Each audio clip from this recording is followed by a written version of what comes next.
리더십이라는 말은 우리가 많이 들었습니다만은 헬퍼십이라는 단어는 좀 생소합니다. 우리말로는 동역자라는 그런 뜻인데, 지난 시간에는 베베 집사님에 대해서 우리가 살폈고, 오늘은 한 부부의 이야기를 여러분들과 나누려고 합니다. 한번 따라해 주시기 바랍니다. 동역자. 여러분, 우리 한국 사람들은 이렇게 촌수를 잘 따집니다. 촌수 할 때 촌은 마디 촌자죠. 이 손가락의 마디를 뜻한다고 합니다. 부모와 자식 사이는 몇 촌? 제가 손가락으로 이렇게 답을 가르쳐 드리고 있는데, 부모와 자녀 사이는 몇 촌? 그리고 자녀들 사이는 몇 촌? 그래서 부모의 형제는 몇 촌? 그래서 이렇게 또 부모의 형제의 자녀들과의 관계는 몇 촌? 이렇게 이제 하나씩 둘씩 하나씩 둘씩 더해 가도록 되어 있죠. 그러면 부부 사이는 몇 촌? 맞습니다. 무촌이라고도 하고 또 영촌이라고도 하고, 결국 한마디의 거리조차도 없는 사이, 너무나 가까운 사이. 맞습니까? 맞나요? 여러분 그렇게 사시나요? 그래서 옛말에 부부는 일심동체다, 그런 말을 썼죠. 마음도 하나, 몸도 하나. 그런데 이게 굉장히 성경적입니다. 여러분, 성경에서 인류 최초의 관계는 어떤 관계인가요? 1번 부자 관계, 부모 자식 관계. 2번 형제와 형제 관계. 3번 남편과 아내의 관계. 최초의 인간 관계, 하나님과의 관계 말고 인간 관계는 무엇으로 시작됐을까요? 남편과 아내로 시작이 됐습니다. 그래서 무촌이고 영촌이 맞습니다. 아담의 갈비뼈 하나를 빼내어서 하나님이 여자 하와 아내를 만드셨을 때 아담이 너무 기쁜 나머지 아주 한마디 외치죠. 뭐라고 했나요? 이는 내 뼈 중에 뼈요 살 중에 살이라. 어떤 분이 이거를 순수한 한국말로 이렇게 번역을 했더라고요. 어디 갔다 이제 왔어? 그게 그 말이라는 거예요. 자기가 하나가 비어 있었는데 이제 그것이 채워졌다는 거죠. 여러분, 오늘 브리스길라와 아굴라 부부가 등장합니다. 이 부부는 성경에 총 5번 언급이 되어 있습니다. 몇 번 언급이 되어 있다고요? 5번. 그런데 한 번도 따로따로 언급된 적이 없습니다. 무슨 얘기냐? 항상 남편의 이름이 나오는 곳에 바로 아내의 이름이 나오고, 또 아내의 이름이 나오는 곳에 바로 남편의 이름이 나옵니다. 보나마나 이 부부는 평생 각방도 쓰지 않았을 거예요. 우리 연세 드시면 코 곤다고 베개 들고 옆방 가서 주무시고 하는데, 이 부부는 하여튼 성경에 나오는 그 5번의 사건에서 항상 같이 이렇게 나오고 있습니다. 그래서 제가 별명을 붙였습니다. 함께 부부라고. 괜찮죠? 한번 따라해 주시기 바랍니다. 함께 부부. 오늘 설교를 들어보시면 과연 함께 부부로구나 하는 것을, 어제 제가 저녁에 우리 성도의 결혼식이 있어서 잠깐 다녀왔습니다. 거기서 아주 특별한 광경을 봤습니다. 우리 몇몇 분들도 오셨는데, 이제 순서에 따라서 서약도 하고 예물 교환도 하고 또 선포도 하고, 그리고 이제 양가의 가족이 나와서 인사하는 순서가 있지 않습니까? 이 신랑 신부가 인사하는 거 말고 가족 대표가 나와서 이제 인사하는 시간이 됐는데, 보통은 양쪽 집을 대표해서 그냥 남자분이 이렇게 나와서 보통 인사를 하잖아요. 근데 어제는 보니까 양쪽 집이 차례로 다 나오더라고. 그리고 사돈 쪽에 남자분이 나오다 말고 부인의 손을 잡고 같이 나오더라고요. 그래서 마이크는 이제 혼자 쓰시는데 아내를 이렇게 세워놓고 이렇게 말씀하시는 거예요. 저는 평생 와이프 없이는 아무것도 할 줄 몰라요. 그래서 와이프를 이렇게 앞에다가 세웠습니다. 은혜 받았습니다. 아주 신선했습니다. 보통은 남자가 대표로 뭐 이렇게 인사하는데 항상 아내를 옆에다가 이렇게 함께 두고 인사하는 모습, 저는 수많은 결혼식을 봤고 또 수많은 결혼식을 인도도 했지만 그런 광경은 어제 처음 봤습니다. 아이고, 함께 부부가 여기도 계셨네, 그런 생각을 했습니다. 여러분, 부부는 살면서 3개의 반지를 서로 교환한다고 합니다. 첫째는 약혼 반지, 두 번째로는 결혼 반지, 그리고 세 번째가 가장 비싸고 아주 귀한 반지인데 이거는 영어로밖에는 표현을 안 해요. 잘 들어보십시오. Suffering. 이건 번역할 한국말이 아직 없어요. Suffering. 그냥 굳이 번역한다면 고난, 시련, 그런 건데, 부부는 뭐 이렇게 달콤한 것만 같이 나누는 게 아니고 또 쓴 것도 같이 나누고 또 힘든 것도 같이 나누는 것이죠. 오늘 브리스길라와 아굴라 부부가 그랬습니다. 우리 한번 같이 본문 속에서 그들이 어떤 삶을 살았는지 한번 같이 찾아봅니다. 사도행전 18장 1절로 3절까지의 말씀인데요, 굉장히 이 부부에 대해서 많은 인포메이션을 우리에게 알려주고 있기 때문에 그냥 읽지 마시고 언제, 어디서, 누가, 무엇을, 어떻게, 왜, 이런 질문을 여러분들이 하시면서 한번 파악해 보시기 바랍니다. 1절 시작. 그 후에 바울이 아덴을 떠나 고린도에 이르러 아굴라라 하는 본도에서 난 유대인 한 사람을 만나니 글라우디오가 모든 유대인을 명하여 로마에서 떠나라 한 고로 그가 그 안에 브리스길라와 함께 이달리아로부터 새로 온지라.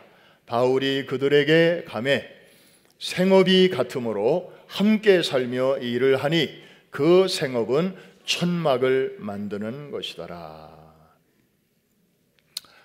바울이 이제 복음을 전하다가 고린도에 이르렀을 때에 거기서 이 부부를 만나게 됩니다. 그런데 이 부부는 원래 어디서 살고 있던 사람이에요? 와, 어떻게 하셨어요? 로마에서 살았던 사람입니다. 그런데 지금 고린도로 이주를 하게 된 것입니다. 왜? 무슨 일이 있었죠? 황제가 무슨 명령을 내리죠? 추방 명령을 내렸습니다. 모든 유대인들을 로마 시내 바깥으로 쫓아낸 것입니다. 그래서 이들은 이제 고린도에 지금 이주를 해서 정착을 하게 되었는데 그때 그 바울과 처음으로 만나게 된 것입니다. 여러분, 한번 이 부부의 신발을 한번 잠깐 신어 보십시다. 이 아굴라가 남편인데 이 사람은 유대인입니다. 팔레스타인에 살던 그런 사람이었을 텐데 어찌어찌 하다가 로마에 살게 되었습니다. 로마는 지금도 이탈리아의 그 수도입니다마는 그 당시 로마 제국의 수도였습니다. 제국의 통치를 받는 그런 백성이 로마 사람도 아닌데 로마 시민권자도 아닌데 로마에 가서 산다고 하는 것 결코 쉽지 않은 일이었습니다. 아마 성경에는 그 과정이 자세하게 설명이 안 되어 있습니다마는 정말 우여곡절 끝에 천신만고 끝에 로마에서 나름대로 정착하고 살고 있었음이 틀림없습니다. 그에게도 꿈이 있었겠죠. 다른 데도 아니고 로마니까. 마치 여러분들이 한국을 떠나서 미국에 오실 때 나름대로 아메리칸 드림이라는 것을 누구나 갖고 있었듯이, 그래서 이 부부에게도 그런 꿈이 있지 않았겠습니까? 그리고 자부심도 있었고요. 그런데요, 어느 날 이 꿈이 산산조각 나게 됩니다. 아까 우리 봤잖아요. 글라우디오라고 하는 황제가 갑자기 추방령을 내리는 것입니다. 가까스로 이 정도 다진 터전인데 하루아침에 다 무너지고 만 것입니다. 여러분, 우리도 살다 보면 이런 일이 왜 없겠습니까? 여러분도 미국에 와서 처음에 나름대로 고생하면서 그래도 자리 잡고 또 살만한 집, 렌트로부터 시작해서 나름대로 집도 좀 사고 비즈니스도 정하고 애들도 학교 집어넣고 나름대로 그 계획대로 잘 되는 것 같았는데 어느 날 뜻하지 않은 일이 여러분들의 가는 길을 막을 때가 한두 번씩은 다 있었을 것입니다. 외적인 상황으로부터 올 수도 있고, 또 철석같이 믿고 누구랑 같이 시작했는데 그게 좀 삐걱거리면서 배신을 당할 수도 있고, 또 경제적인 어떤 사기를 당할 수도 있고, 그냥 믿음으로 투자를 했는데 그게 좀 잘 안 돼서 그냥 풀썩 주저앉을 때도 있고, 아마 아굴라 브리스길라 부부도 아마 그 당시 황제의 추방령을 맞으면서 그런 느낌을 가졌을 것입니다. 그런데 여러분, 그 다음 스토리를 보십시오. 그들이 고린도까지 흘러오잖아요. 여러분, 로마에서 고린도 얼마나 멀까요? 우리 지난주에 지도 봤지 않습니까? 베베 집사님이 로마서를 들고 직접 배달을 했던 그 코스예요. 그때는 이제 방향이 반대였죠. 고린도에서 출발하여 로마까지 755마일. 놀라지도 않으시네. 비행기도 없었고요, 자동차도 없었고요, 무슨 오토바이도 없었고, 그야말로 조롱말, 그런 짐승에 의지해서 그 산 넘고 물 건너 위험한 길을 가야만 하는 그런 길이었습니다. 그런데 이 브리스길라와 아굴라 부부는 그 베베 집사님이 가야만 했던 그 길을 이젠 거꾸로 로마에서부터 고린도까지, 이탈리아의 로마부터 그리스의 고린도까지 이제 내려왔던 것입니다. 그런데 그 내려오는 마음이 얼마나 쓸쓸했겠습니까? 얼마나 허탈했겠습니까? 그런데 고린도에 와서 누구를 만나게 되나요? 바울 사도를 만나게 됩니다. 그래서 뭘 듣게 되나요?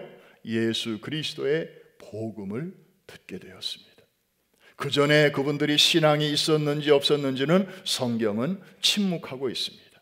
아마 아무런 언급이 없는 거로 봐서 아마 바울을 만나서부터 신앙생활을 처음 시작한 것 같습니다. 그런데 여러분, 역사에는 만약이라는 가정이 없다고 하죠. 그런데 우리 인생에는 가정이 있습니다. 인생을 영어로 life, L-I-F-E라고 하는데 그 네 단어의 중심에 I-F, if가 들어있지 않습니까? 이해가 되시는 분들만 아멘. 아직 안 되시는 분들은 집에 가서 한번 이렇게 곰곰이 생각해 보시기를 바랍니다. 만약 글라우디오 황제의 추방령이 없었다면 이 부부는 그냥 계속해서 로마에 있었을 것이고 고린도에 내려오지 않았을 것이고 바울을 만나지 못했을 것인데. 자, 그래서 거꾸로 이걸 이렇게 추정을 해보니까 그 황제의 명령이 있었기 때문에 결국은 여차여차해서 이렇게 만나게 되었구나. 아, 하나님의 깊은 섭리가 있는 것이로구나. 여러분, 고난에는 항상 이렇게 그림자가 있습니다. 하나님의 보이지 않는 손길이 특별히 하나님의 자녀들에게는 항상 따라다닌다는 사실을 여러분 굳게 믿으시기를 바랍니다. 그래서 인간이 끝이라고 생각하는 것을 하나님은 뭐라고 부르신다? 시작이라고 부르시고요. 우리가 위기라고 말하는 것, 우리가 크라이시스라고 말하는 것을 하나님은 뭐라고 부르신다? 기회라고 부르시는 거예요. opportunity라고 부르십니다. 할렐루야. 보이지 않는 하나님의 손이 오늘도 여러분의 삶 가운데 역사하시고 작동하고 계시다는 사실을 믿기만 해도 우리는 뜻하지 않은 어려움 속에서도 마음의 여유를 가질 수가 있고 하나님을 부를 수가 있고 하나님이 이 일을 통하여 앞으로 어떤 일을 하실 건가에 대한 기대감을 가지게 되는 줄로 믿습니다. 이것은 브리스길라와 아굴라 부부만을 위한 게 아니었어요. 사실은 사도 바울에게도 이 하나님의 섭리가 있었습니다. 여러분, 바울이 지금 고린도에 있지만 고린도에 오기 직전에 어디에 있었죠? 아데네에 있었습니다. 아데네 전도를 막 마치고 바울이 고린도로 온 것이었습니다. 사실 아데네 선교는 나름대로 바울이 심혈을 기울였죠. 아데네 사람들은 아주 지적 수준이 높기 때문에 거기에 눈높이를 맞추어서 바울이 나름대로 아주 신사적으로 그리고 학구적으로 접근을 했습니다. 나름 몇 사람의 구원자를 얻기는 했지만 그가 기울인 그 노력과 시간에 비해서는 열매가 아주 빈약했습니다. 사도 바울의 그 전도 사역 중에서 가장 열매가 적은 도시가 바로 아데네였습니다. 그냥 쉬운 말로 말하면 실패작이었습니다. 바울의 마음은 굉장히 씁쓸했습니다. 차라리 그냥 다른 도시에서 했던 것처럼 원색적으로 복음을 전했더라면 모든 학문과 지식 위에 뛰어난 복음의 능력이 아테네 도성을 뒤엎을 수도 있었을 텐데 너무 조심하다 보니까 너무 저 사람들을 배려하다 보니까 그냥 복음의 능력이 그 정도밖에 나타나지 않았었습니다. 바울은 사실 무거운 마음으로 이제 고린도에 와 있었던 것인데 거기서 누구를 만났다고요? 브리스길라와 아굴라 부부를 만났습니다. 평생 함께하는 위대한 동역자를 만나게 하신 것입니다. 나름대로 고난이 있었지만 이쪽에도 고난이 있었고 바울에게도 실패와 그런 씁쓸함이 있었지만 하나님께서는 절묘하게 이들을 고린도라고 하는 한 장소에 오게 하시고 저들을 만나게 하시고 그래서 위로와 축복이 되게 하셨으니 하나님의 고차원적인 섭리가 아니고 무엇이겠습니까? 사랑하는 성도 여러분, 이 하나님을 믿으시기를 바랍니다. 이 하나님의 손길이 있음을 붙드시기를 바랍니다. 비록 지금 그 아굴라 부부는 우리 곁에 없고 또 사도 바울도 우리 곁에 있지 않지만 저들을 그때에 섭리하시고 인도하셨던 그 하나님은 오늘도 살아계시고 어제와 오늘과 영원토록 동일하신 손길로 여러분의 삶 속에서 오늘도 일하고 계신 줄로 믿습니다. 와, 이거 하나만 우리가 생각해도 얼마나 큰 위로가 되는지 모릅니다. 이 부부를 가만히 들여다보니까요, 또 하나 우리가 좀 배울 점이 있어요.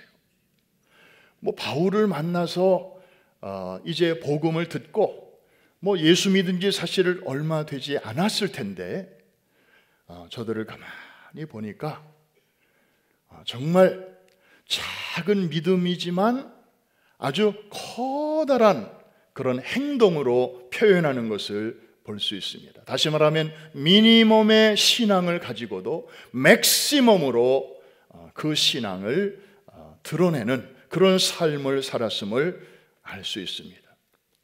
다시 말하면 무슨 얘기냐 하면 자기의 집을 예배당으로, 예배 처소로 기꺼이 내놓았다는 사실입니다. 여러분, 당시에는 지금과 같은 예배당이 없었습니다. 그리고 기독교가 유대교에서 막 이렇게 독립하는 과정이었기 때문에 그 전까지는 유대교의 회당을 쓸 수 있었지만 이제는 회당도 쓸 수가 없게 되었습니다. 그러다 보니까 성도들은 어디에서 모여서 예배를 드려요? 근사한 예배당도 아직 없고 또 회당도 사용할 수가 없고, 그러니까 모일 수 있는 곳은 유일하게 성도들의 가정, 집밖에는 없었습니다. 여러분, 우리가 이스라엘이나 이 성지를 순례하면서 가장 오래된 교회당 터라고 해서 가보면 주후 4세기경부터 나옵니다. 소위 비잔틴 시대부터 이제 교회가 있었던 터, 그래가지고 모자이크가 조금 남아있고 그래요. 3세기, 2세기, 1세기 때 교회 저는 아직까지 본 적이 없습니다. 그러니까 이때는 다 가정에서 예배를 드렸음을 알 수 있습니다.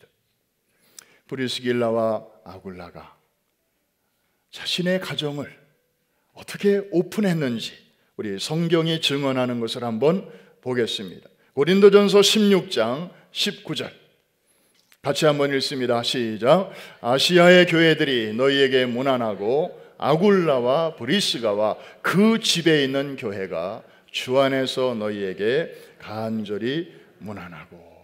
자, 저기 그대로 나오죠. 아굴라와 브리스가, 남편의 이름이 먼저 나오고 아내가 그 다음에 나오네요. 그런데 그 집에 있는 교회가, 즉 자신들의 집을 그 고린도 교회로 이렇게 제공하고 있었음을 알 수 있습니다. 그리고 이 사람들이 이제 조금 시간이 지난 다음에 다시 로마로 이주를 합니다. 황제의 추방령이 이제 이 공소시효가 다 됐기 때문에 이제는 들어가도 좋다 하는 그런 소문이 들리면서 자기들이 삶의 터전이 있었던 로마로 다시 가게 됩니다. 그래서 16장 5절을 한번 보시면 바울이 오늘 본문이 16장 3절 4절인데 바로 이어지는 5절에 뭐라고 문안 인사를 하고 있는지 한번 같이 읽어봅니다. 시작. 또 저희 집에 있는 교회에도 문안하라. 거기까지. 저희 집에 있는 교회에도 문안하라. 도대체 교회가 누구네 집에 있었다는 것인가? 저거를 알려면 3절과 4절을 봐야 됩니다. 3절은 제가 읽습니다. 너희는 그리스도 예수 안에서 나의 동역자들인 브리스가와 아굴라에게 문안하라. 그 다음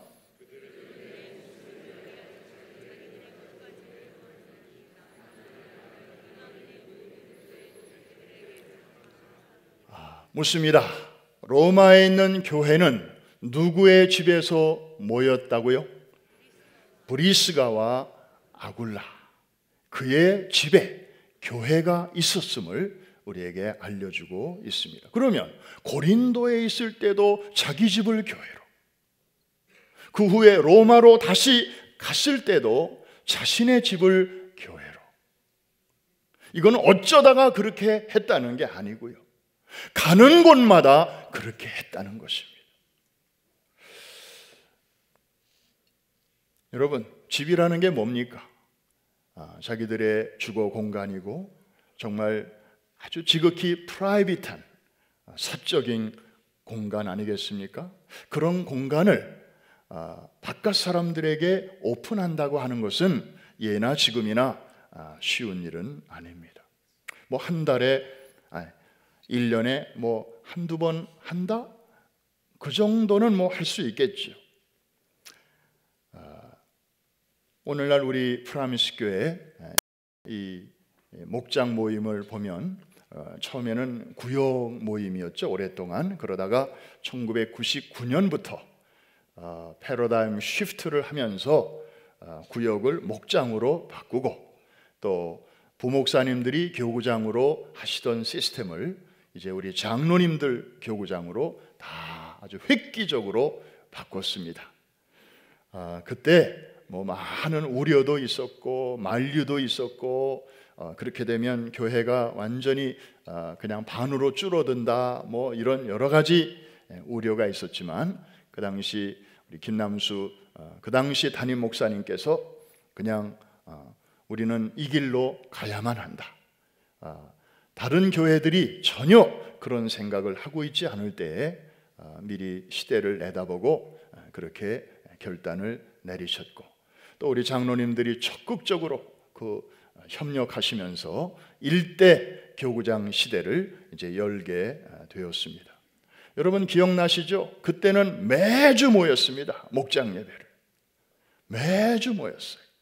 그리고 뭐 장로님들이 신방을 그냥 부지런히 하시고 그러니까 당신 가게도 바쁜데 그냥 그거 일찍 문 닫고 이제 교구 식구들 또 가정도 신방하고 또 애 낳으면 신방하고 또 개업하면 또 신방하고 뭐 그러면서 정말 바쁘게 그렇게 사역을 하셨습니다. 그러다가 이제 경제 여건이 점점 안 좋아지고 또 혼자 벌던 가정이 이제는 둘이 막 벌어야 되고 그러면서 바빠지니까 매주 드리던 예배를 격주로 드리게 되고 그러다가 또 시간이 지나니까 한 달에 한 번으로 이게 인터벌이 더 생기게 되었어요. 혹시 지금 두 달에 한 번 드리는 목장은 없죠? 아직? 네. 지금 한 달에 한 번 목장 예배를 드리는데 이것도 이게 녹록치가 않은가 봐요. 그래서 옛날에는요 대부분 다 집집마다 돌아가면서 목장 예배를 드렸어요. 교회에서 예배를 드리는 목장은 진짜 얼마 되지 않았어요. 그리고 눈치가 보였어요. 그런데 요즘은 당당하게 교회에서 예배를 드려요. 교회 온 김에 그냥 점심 먹고 그리고 앉은 그 자리에서 바로 이어서 목장 예배를 드리는데 제가 너무너무 신기해. 그 광경이 주변에서 완전히 그냥 난리가 나고 돛대기 시장 같고 시끄럽고 그런데 너의 갈 길 다가도록 온 목장 식구들이 아주 아랑곳하지 않고 굳세어라 금수나처럼 꿋꿋하게 그렇게 예배를 드리시는 모습이 너무 신기해요. 집에서 좀 드리기는 드려야 될 텐데 뭐 청소해야지 또 뭐 음식 준비해야지 또 썰물처럼 빠져나가면 또 설거지하고 또 청소해야지 이게 너무 번거로우니까 중국집에서 모이는 거예요. 중국집에서 거기 방 하나 얻어가지고 둥그런 테이블에 뭐 그냥 뭐 요리 몇 개 시키고 짜장면 하나씩 먹고 그리고 거기서 아늑하게 예배도 드리고 이게 참 쉽지가 않구나. 정말 자기의 사적 공간을 이렇게 오픈한다고 하는 거 아니 1년에 한 번 하는 것도 쉽지 않은데 이 브리스길라와 아굴라 부부는 매주 주일 예배를 드려야 될 거 아닙니까?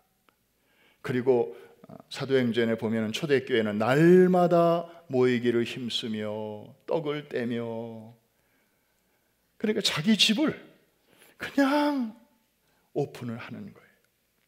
고린도에서도 그랬고 로마에서도 그렇게 했습니다. 이 브리스길라와 아굴라 부부에 관련된 이 특징적인 동사가 하나 나오는데 한번 따라해 주시기 바랍니다. 내어놓았다. 자기 집을 내어놓았고요. 그 다음에 오늘 본문에 보니까 바울 사도의 사역과 그 삶을 위해서 자기들의 목이라도 내어놓았다라고 바울이 그런 표현을 쓰고 있어요. 얼마나 이들의 삶이 헌신적이었는지. 자기들의 목이라도 내어놓았다. 이런 표현은 오직 이 부부에게만 사용을 했습니다. 여러분, 이 부부는 정말 그냥 물리적으로 공간적으로만 늘 동행한 게 아니고 믿음이 함께였고 뜻이 함께였고 그리고 헌신이 함께였습니다. 여러분, 사실 부부 중에 어느 한쪽에 믿음이 있는데 한쪽에 믿음이 없는 경우가 있잖아요. 교회를 위해서, 하나님 나라를 위해서 뭔가 좀 헌금을 하고 싶은데, 상의를 하고 싶은데 상의를 할 수가 없으니까 간혹 의논하지 않고 그냥 나 홀로 헌금은 할 수 있어요. 뭐 가장 좋은 것은 부부가 의논해서 하는 게 제일 정답이죠. 그런데 여러분, 가정을 이렇게 오픈하는 것은 남편 몰래, 아내 몰래 그렇게 할 수 없습니다. 이것은 부부가 뜻이 같아야 할 수 있는 것입니다.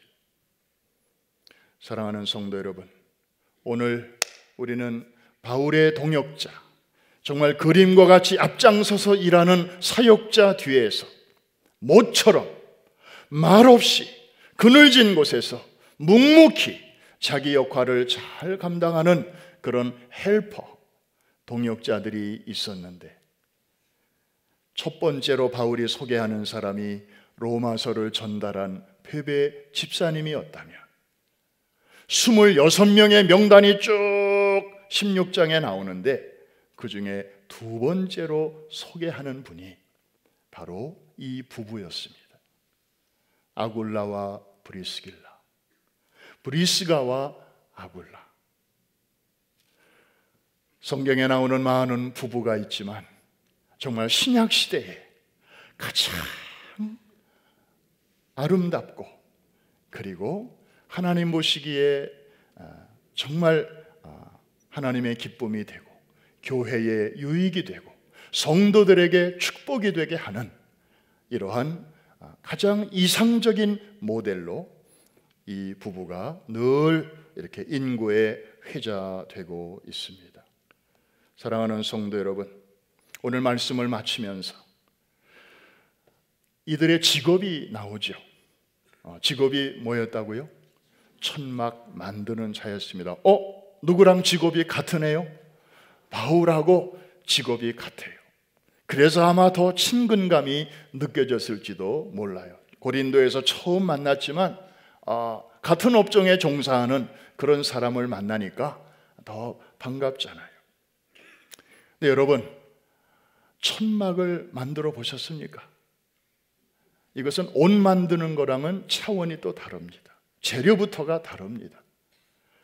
그 당시에 천막의 재료, 지금이야 뭐 아주 괜찮은 재료들이 많이 나오지만 그 당시에 얼마나 뻣뻣하고 거칠고 무거웠겠습니까? 그거를 두 부부가 매일같이 그 재료를 가지고 오리고 붙이고 바느질하고 그러면서 평생을 살았을 그 부부의 손을 한번 우리가 만져볼 수 있다면 얼마나 거칠까. 저는 가끔 성도들과 이렇게 악수를 하면서 정말 죄송하게 느껴질 때가 있습니다. 어느 분의 손은 참 부드럽고 따뜻하고 좋아요. 그런데 어느 분의 손은 그렇게 거칠 수가 없어요. 그 손이 그분의 살아온 과정을 어느 정도 말해주고 있습니다. 절로 고개가 숙여지고요. 이분은 이 손으로 미국을 사셨고, 이 손으로 자녀손들을 키우셨고, 이 손으로 주의 몸된 교회를 섬겨오셨구나. 비록 사람 보기에는 거친 손이지만 정말 하나님이 보실 때 가장 아름다운 손이 아니겠는가. 땅에서는 비록 볼품없는 손일지라도 진정한 평가는 하나님 앞에서 받는 것이므로 브리스길라와 아굴라 부부의 손도 정말 거칠기가 말이 아니겠지만 오늘날 이렇게 로마서 16장 마지막 절에 그 26명의 그 안부를 전하는 명단이 쭉 나오는 가운데 위에서 두 번째로 브리스길라와 아굴라에게 안부를 전해다오. 바울은 지금 고린도에 있지만 이 부부는 전에 고린도에 살다가 지금 다시 로마에 가서 살고 있고, 또 거기서도 자기의 가정을 이렇게 예배처서로 내어놓고 있고, 아마 로마 교회 소식을 브리스길라와 아굴라 부부를 통해서 바울은 간간히 듣고 있었을 거예요. 그래서 이제 이렇게 편지도 쓰게 된 것이죠. 그들에게 안부를 전해다오. 그리고 그들을 따뜻하게 환영해달라고 그렇게 안부를 전하고 있습니다. 지난 10년 동안 우리 프라미스 교회 성도님들도 알고 보면 참 고생도 많이 하시고 또 수고도 많이 하셨습니다. 414 윈도우의 깃발 아래서 안으로는 우리 자녀들과 다음 세대를 키우느라고 수직 선교로 수고하시고, 바깥으로는 또 먼데 있는 우리 414어들, 다른 종교나 세속의 물결이 저들의 마음에 들어가기 전에 우리가 한시라도 빨리 저들에게 피 묻은 복음을 전해서 저들을 하나님이 이 시대의 비밀 병기로 쓰실 수 있도록 일으키고 세우는 이 수평 선교를 위해서 어느새 여러분들의 손도 많이 거칠어졌습니다. 사랑하는 성도 여러분, 주님 앞에 설 날이 반드시 우리 앞에 올 줄로 믿습니다. 하나님께서 여러분들의 손을 보시고 그리고 여러분들의 지나온 그 사역을 보시면서 반드시 평가하실 날이 오고야 말 줄로 믿습니다. 성경에 보면 우리가 구원은 믿음으로 받지만 구원받은 이후에 우리의 착하고 선한 행실을 하나님께서는 카운트 하신다고 말씀했습니다. 각 사람이 일한 대로 갚아 주신다고 말씀하셨습니다. 구원받기 전에는 그런 말씀을 하신 적이 없습니다. 그리고 구원받기 전에는 그런 말씀이 해당되지 않습니다. 왜? 그리스도 바깥에 있는 삶이니까 거기서 아무리 착하게 살고 법 없이도 살고 뭐 좋은 일 많이 하고 살았어도 그것은 마치 해적선 안에서 해적들이 하는 선행과 같은 거라서 해적선 안에 있는 것 자체가 위법이고 탈법이고 범법이고 범죄 행위이기 때문에 하나님께서는 그런 것은 인정하지 아니하셔요. 그러나 그리스도 예수 안에 우리가 들어와서 하나님의 자녀가 되고 구원의 커트라인을 통과한 이후부터는 하나님께서는 여러분들에게 주의 이름으로 행한 모든 것들을 하나도 놓치지 아니하시고, 심지어 어린 소자에게 아까 우리 영상 마지막 귀절 나왔잖아요.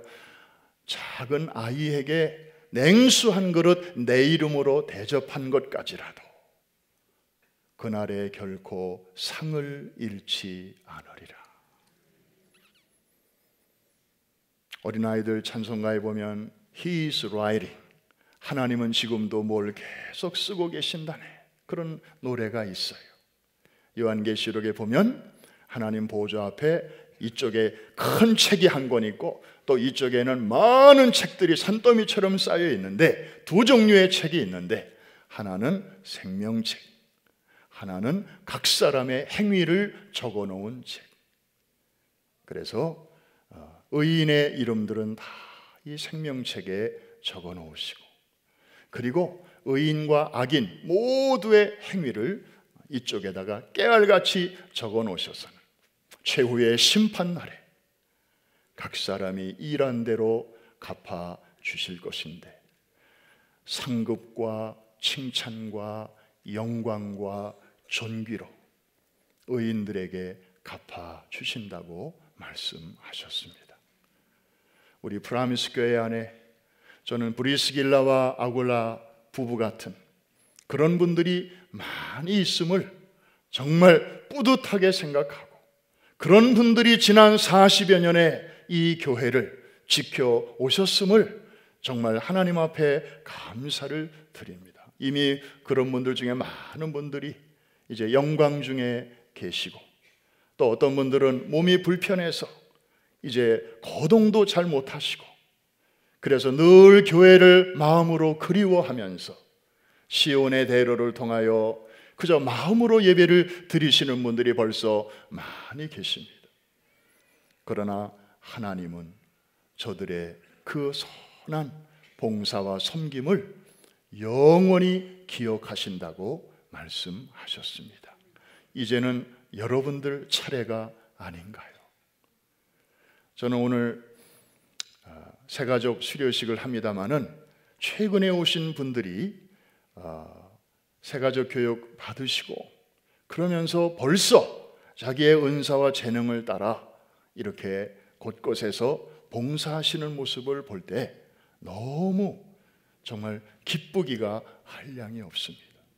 어떤 분은 벌써 중보기도 팀에 들어가셔서 기도하시는 분이 있고, 어떤 분은 오신 지도 얼마 안 되는데 새가족 팀에 또 이렇게 들어가셔서 봉사하고 싶어 하시는 분이 계시고, 정말 하나님이 주신 은사와 재능을 따라서 작은 일이든 큰 일이든 특별히 부부 중에 어느 한쪽만 봉사하는 게 아니고, 어느 한쪽만 교회 나오는 게 아니고,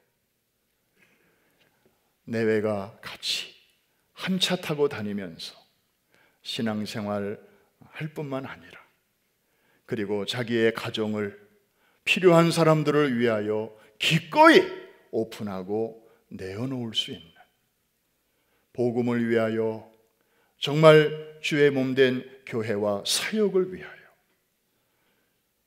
그렇게 섬기다가 주님이 오라 하시는 날 기쁨으로 설 수 있는 제2의 브리스길라 아굴라 부부들이 우리 프라미스 교회 안에 많이 일어나게 되기를 주의 이름으로 축원합니다.